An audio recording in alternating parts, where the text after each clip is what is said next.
21 ہجری میں جب مسلمانوں نے اسکندریہ فتح کیا تو وہاں حضرت عیسیٰ علیہ السلام کی ایک تصویر موجود تھی۔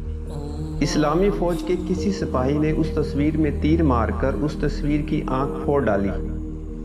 عیسائی مقدمہ لے کر گورنر حضرت عمرو بن العاص رضی اللہ تعالی عنہ کی خدمت میں حاضر ہوئے اور بولے، آپ کے سپاہیوں نے حضرت عیسیٰ علیہ السلام کی تصویر کی آنکھ پھوڑ ڈالی ہے۔ ہمارا مطالبہ ہے کہ آپ حضرت محمد صلی اللہ علیہ وآلہ وسلم کی تصویر بنائیں تاکہ ہم ان کی آنکھ پھوڑ ڈالیں۔ حضرت عمرو بن العاص رضی اللہ تعالی عنہ نے جواب دیا کہ تصویر کی کیا ضرورت ہے، تم ہم میں سے جس کی چاہو آنکھ پھوڑ سکتے ہو۔